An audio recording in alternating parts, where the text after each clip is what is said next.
दिवस फोका दिवस मनाएंगे, आप उसको कैसे जवाब देंगे? देखिए, जो सेना की जो पार्टी नहीं है महाराष्ट्र में, पार्टी नहीं है, अब तो ये स्थिति हो गई है। मनीषा कायंदे जैसी नेता उनको छोड़ के जाती है, आज इतने लोग छोड़ के चले गए, वो पार्टी नहीं बची है। उनके वर्धापन दिन क्या होने वाला है? वर्धापन दिन तो हो रहा है एकनाथ शिंदे जी के नेतृत्व की शिवसेना का। हिंदू हृदय सम्राट बाला साहब ठाकरे जी का आशीर्वाद, आनंद दिघे जी का आशीर्वाद जिनके ऊपर है, और हिंदुत्व के ऊपर जिन्होंने जो बहुमत जनमत था 2019 का, वो फिर जनमत वाली सरकार बनाई।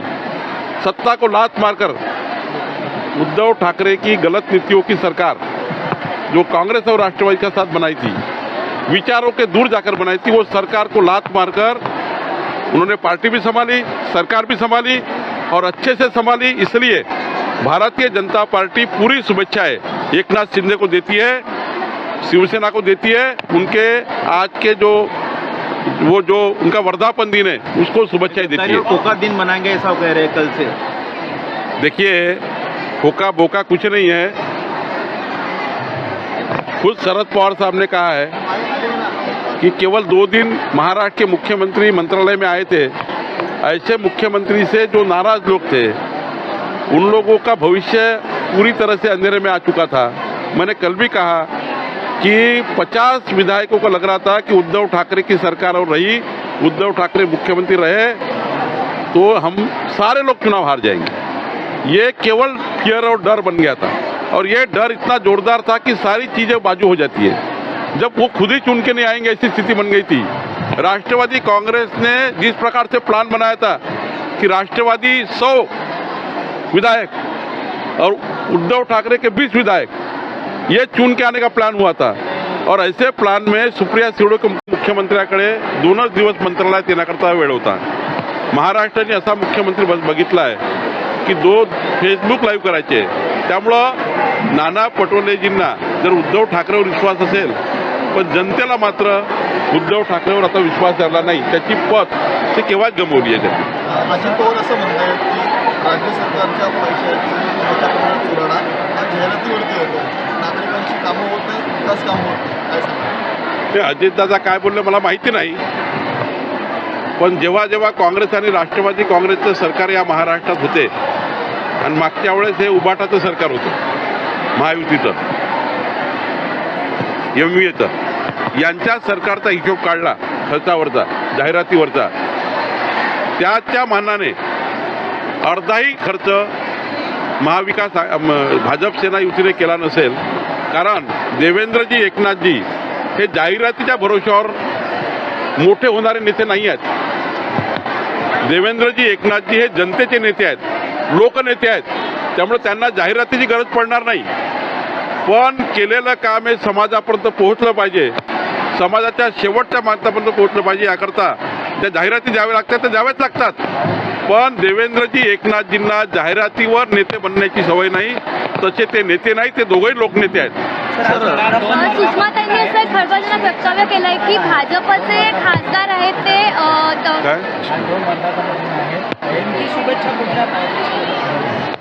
खरं तर महाराष्ट्राच्या जनतेच्या खऱ्या शुभेच्छा हा एकनाथ शिंदेला आहे। खरं तर एकनाथ शिंदेला काय आहेत की त्यांनी हिंदुत्ववादी विचाराचं सरकार, सर्व समाजाला सर्व धर्माला न्याय देणारं सरकार, समाजाच्या शेवटच्या माणसाला न्याय देण्याकरता जे 2019चं बहुमत होतं, त्या बहुमताचं सरकार या महाराष्ट्रात परत आणण्याकरता एक मर्द मराठा म्हणून ही हिंमत दाखवली, आणि या महाराष्ट्रात पुन्हा देवेंद्रजी एकनाथच्या नेतृत्वामध्ये महाराष्ट्र एकवर आणण्याकरता, क्रमांक 1 वर आणण्याकरता आपला जो पक्ष या ठिकाणी उभा केला, त्यांना निवडणूक आयोगाने मान्यता दिली। हिंदू हृदय सम्राट बाळासाहेब ठाकरे आणि आनंद दिघेजी या दोघांचंही पाठबळ असलेला, या दोघांचे आशीर्वाद असलेला नेता म्हणजे एकनाथ शिंदे आहे, आणि म्हणून मी एकनाथ शिंदेंना खूप खूप शुभेच्छा आहेत। सर, हिंदू देवदेवतांचा अपमान करणाऱ्या शिवसेनेसोबत म्हणजे अशा काँग्रेस आणि राष्ट्रवादी सोबत जाणाऱ्या शिवसेनेसोबत घुसमट होत होते असं सांगत मनीषा कायंदे यांनी काल पक्षाला रामराम केला। जिस प्रकार से शिवसेना के उद्धव ठाकरे को छोड़ के सारे विधायक एकनाथ शिंदे के साथ गए, उसमें से ये बहुत बड़ा बी प्लान था कि राष्ट्रवादी कांग्रेस के सुप्रीमो शरद पवार जी और उद्धव ठाकरे जी ने छुपा एक एजेंडा बनाया था कि 2024 में राष्ट्रवादी के मुख्यमंत्री सुप्रिया सुले जी बनेंगी, उप मुख्यमंत्री आदित्य ठाकरे बनेंगे। इसलिए क्या करना होगा, तो 100 विधायक राष्ट्रवादी के लाना होगा और उद्धव ठाकरे के विधायक कम करना होगा। तो जहाँ जहाँ राष्ट्रवादी के पालक मंत्री थे, प्रभारी मंत्री थे, वहाँ शिवसेना को डैमेज कर रहे थे, शिवसेना के विधायक हार जाए ऐसा वो वहाँ पर बर्ताव कर रहे थे और पूरी तरह से शिवसेना को डैमेज कर रहे थे। तो ये प्लान इंटरनल बना हुआ था, ये प्लान सारे विधायकों को मालूम हुआ। इस वजह से और जिस प्रकार से मुख्यमंत्री उद्धव ठाकरे शिवसेना के विधायक का कोई काम नहीं करते थे, उनके जेब में पेन नहीं था, मंत्रालय नहीं आते थे, पूरी खुली छूट राष्ट्रवादी को दी थी, पूरा मंत्रालय की चाबी राष्ट्रवादी के पास दी थी। इस वजह से सारे विधायक नाराज थे। इस वजह से विधायकों ने वहां से एकनाथ शिंदे के साथ बाहर आए। ये पवार साहब का प्लान था। सही अगर सरकार गई तो इसके लिए शरद पवार साहब जबाबदार मी तुम्हाला 100% सांगतो आहे, मी तुम्हाला सांगितलंच आहे, आताही सांगतो आहे की जर पवार साहेब त्या दिवशी 3 दिवसाच्या नाट्यामध्ये सुद्धा त्यांची इच्छा तीच होती आणि पुढच्या काळामध्ये राष्ट्रवादीचं अध्यक्षपद द्यायचं असेल तर सुप्रियाताईलाच मिळणार आहे करके ये सब विधायक वापस आए। कोई खोके से नहीं आए, कोई कारण से नहीं आए, एक ही कारण से आए, उद्धव ठाकरे की गलत नीतियां, उद्धव ठाकरे का फेसबुक लाइव, उद्धव ठाकरे का मंत्रालय में नहीं आना, उद्धव ठाकरे के जेब में पेन नहीं होना, यही कारण है। उद्धव ठाकरे हिंदुत्व को लेकर जो है कल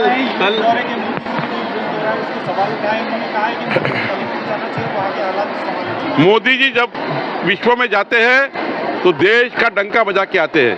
मोदी जी जब अमेरिका गए हैं देश को ऊंचाई देने के लिए गए हैं और मोदी जी जब जब जा गए हैं इस भारत को गौरव मिला है। और उद्धव ठाकरे लंदन में जाते हैं आराम करने के लिए। दोनों नेताओं में फर्क है। राहुल गांधी जाते हैं आराम करने के लिए, हमारे नेता जाते हैं विश्व में नाम कमाने के लिए। इसलिए हम मणिपुर भी अच्छे से संभालेंगे, विश्व का भी, पूरे विश्व को भी मोदी जी का संभालने का निर्णय मोदी जी कर सकते हैं। मोदी जी में वो क्षमता है, इसलिए मोदी जी पूरे विश्व का भी नेतृत्व कर रहे हैं और वो आपको दिख रहा है। सर, वो समान नागरिक कायदा और हिंदुत्व के मुद्दे पर उद्धव ठाकरे कह रहे कि सर महायुतीचा विजय होईल आणि मुख्यमंत्री म्हणून देवेंद्रजींना पसंती मिळते त्या सर्वेमध्ये। आपण सांगितल्याप्रमाणे जो सर्वे आला आहे, मी तर अजून बघितला नाही, पण जो सर्वे आला आहे त्यामध्ये त्या सर्वेक्षणाच्या भरोशावर न राहता भारतीय जनता पार्टी प्रत्येक बूथवर घर चलो अभियान करणार आहे। एका विधानसभा मतदारसंघात 60,000 घरी आम्ही प्रवास करणार आहोत। लोकसभा मतदारसंघात 3.5 लाख घरी आम्ही प्रवास करणार आहोत। कोणत्याही सर्वेक्षणाच्या आधारावर भारतीय जनता पार्टी चालत नाही। जरी आम्हाला तिथे बहुमत दाखवलं असेल तरी पक्षाचा अध्यक्ष म्हणून सर्वेक्षण तर येत राहतील, कारण भारतीय जनता पक्ष हा सर्वात मोठा पक्ष आहे, आजही आहे उद्याही राहणार आहे। पण आम्हाला अजून मेहनत करण्याची गरज आहे। या महाराष्ट्रात 45+ लोकसभा आणि भाजप सेना युतीमध्ये 200+ विधानसभा, हा लोकसभा विधानसभाचा जो आमचा संकल्प आहे 45+ आणि 200+चा, हा एकनाथजी देवेंद्रजींच्या समन्वयाने, मोदीजींच्या नेतृत्वामध्ये, अमित भाईच्या नेतृत्वामध्ये आम्हाला पूर्ण करायचं आहे। त्याकरता आम्ही संघटनेच्या माध्यमातून पूर्ण ताकद या महाराष्ट्रात उभी करणार आहोत। सर, आम्ही नाना पटोलेंनी असं म्हटलंय, शिंदे आणि फडणवीस या सरकारला सत्तेतून बाहेर काढायचं असेल तर आम्हाला उद्धव ठाकरेंची मोठी मदत होईल, उद्धव ठाकरेंचा मोठा वाटा असेल सत्तेमध्ये येणाऱ्या काळात। नाना पटोलेजी यांना असं वाटतं आहे की त्यांचे सहकारी जे सोडून चालले आहेत काँग्रेसमधनं आणि जो रांग लागली आहे, तर काँग्रेसचे जेवढे सहकारी सोडून चालले आहेत त्या सहकार्याला ते सांभाळू शकत नाही, म्हणून त्यांना उद्धव ठाकरेची मदत लागणार आहे। पण उद्धव ठाकरे यांनी आधीच महाराष्ट्रामध्ये आपलं जी पत होती ती गमावली आहे। महाराष्ट्राने असा मुख्यमंत्री बघितला आहे ज्यांच्या खिशात पेन नव्हता। महाराष्ट्राने असा मुख्यमंत्री बघितला आहे जे शरद पवार साहेबांनी सांगितलं की त्या मुख्यमंत्र्याकडे 2च दिवस मंत्रालयात येण्याकरता वेळ होता। महाराष्ट्राने असा मुख्यमंत्री बघितला आहे की 2 फेसबुक लाईव्ह करायचे। त्यामुळं नाना पटोलेजींना जर उद्धव ठाकरेवर विश्वास असेल, पण जनतेला मात्र उद्धव ठाकरेवर आता विश्वास राहिला नाही, त्याची पत ते केव्हाच गमावली आहे त्यांनी। अजित पवार असं म्हणतायत की राज्य सरकारच्या पैशाची चुराडा हा जाहिरातीवरती होतो, नागरिकांची कामं होत नाही, विकास कामं होत नाही, काय सांगा? ये आता हिंदीच्या येते ना? कसं आहे, कुठल्याही सिनेमाला सेन्सॉर बोर्ड मांडण्यात येते, ते भाजप देत नाही। भाजपाने दिली का? सेन्सॉर बोर्डाने दिली आहे। त्यातलं काय चूक असेल तर सेन्सॉर बोर्ड पकडेल। सर, हिंदी में जानना चाहेंगे जो सर्वे किया था कर्नाटक में अच्छी बढ़त दिखाई दे रही है। आप कह रहे कि आप सर्वे पर यकीन ना करते हुए ग्राउंड मेहनत पर और परिश्रम पर मेहनत करेंगे लोगों की जाएंगे। देखिए, कोई भी सर्वे के ऊपर पार्टी नहीं चलनी चाहिए। पार्टी चलनी चाहिए समाज के आखिरी आदमी तक। हमने निर्णय किया है कि जो संकल्प महाराष्ट्र में हुआ है, लोकसभा में भाजपा सेना युति के 45 खासदार और भाजपा सेना युति के 200 एमएलए महाराष्ट्र में चुन के आएंगे। ये जो हमारा संकल्प है, इस संकल्प को लेकर जो काम हम कर रहे हैं, हमारी सरकार काम कर रही है। हम संगठन के माध्यम से घर घर जा रहे हैं। ये आने वाले 20 से 30 तारीख तक हम 3 करोड़ घर में जाने वाले हैं। मोदी जी का और देवेंद्र जी के, एकनाथ जी के नेतृत्व में चलने वाली सरकार का काम हम घर तक पहुंचाएंगे और सारे रिकॉर्ड तोड़कर महाराष्ट्र में हम क्रमांक 1 पर रहेंगे। और जो अपोजिशन पार्टियां हैं, इनको जमीन भी नहीं मिलेगी, इतना काम हम करने वाले हैं। मी तुम्हाला 100% सांगतो की माननीय शरद पवार साहेब, उद्धव ठाकरे साहेब यांनी एक प्लान केला होता, जो प्लान सर्व आमदारांना माहीत झाला होता की शिवसेनेचे आमदार कमी करायचे, राष्ट्रवादीचे 100 करायचे। 100चा नारा राष्ट्रवादीने दिला, ते कुठले कमी करायचे? तर उद्धव ठाकरेंचे कमी करायचे, रायगडमधले कमी करायचे। जिथे इथे राष्ट्रवादीचे पालकमंत्री आहेत त्या ठिकाणी शिवसेनेचे आमदार कमी करून पुन्हा या ठिकाणी राष्ट्रवादीचा मुख्यमंत्री करायचा, उपमुख्यमंत्री पद आदित्य ठाकरेला द्यायचं।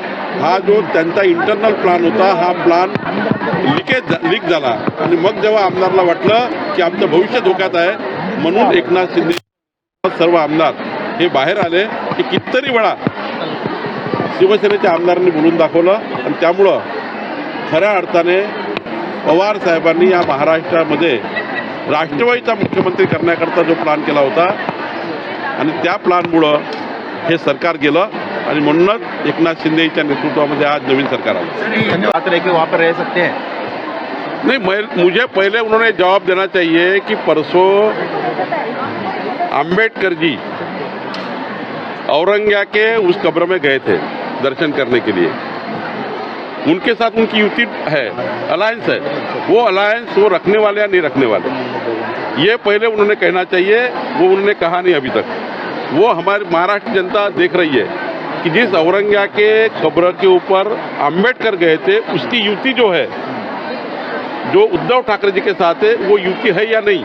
वो अंबेडकर जी के इस जो उन्होंने वहाँ जाके दर्शन करा, उनके समर्थन में क्या नहीं है।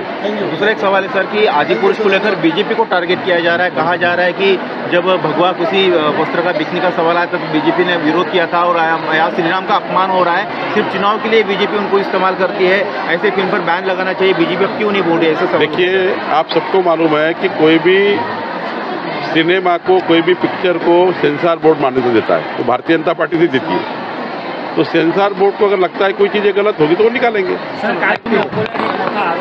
दिघे जी या दोघांचंही पाठबळ असलेला, या दोघांचे आशीर्वाद असलेला नेता म्हणजे एकनाथ शिंदे आहे आणि म्हणून मी एकनाथ शिंदेंना खूप खूप शुभेच्छा आहेत। सर, हिंदू देवदेवतांचा अपमान करणाऱ्या शिवसेनेसोबत, म्हणजे अशा काँग्रेस आणि राष्ट्रवादी सोबत जाणाऱ्या शिवसेनेसोबत घुसमट होत होते असं सांगत मनीषा कायंदे यांनी काल पक्षाला रामराम केला. उभाटा सोडून ते आता शिवसेनेत दाखल झालेले आहेत. असे काही नेते भाजपच्या संपर्कात आहेत का? मनीषाताई कायंदेचं मी मनापासून अभिनंदन करतो आणि त्यांना धन्यवाद देतो की त्यांनी लवकर निर्णय घेतला आणि एकनाथ शिंदेच्या नेतृत्वातल्या शिवसेनेमध्ये त्या गेल्या. त्यांना हे कळलं की खरी शिवसेना काय आहे. त्यांना हे कळलं आहे की या महाराष्ट्राचं भलं कशामध्ये आहे, या महाराष्ट्राच्या जनतेचं भलं कशामध्ये आहे आणि म्हणून मी त्यांचं अभिनंदन करतो.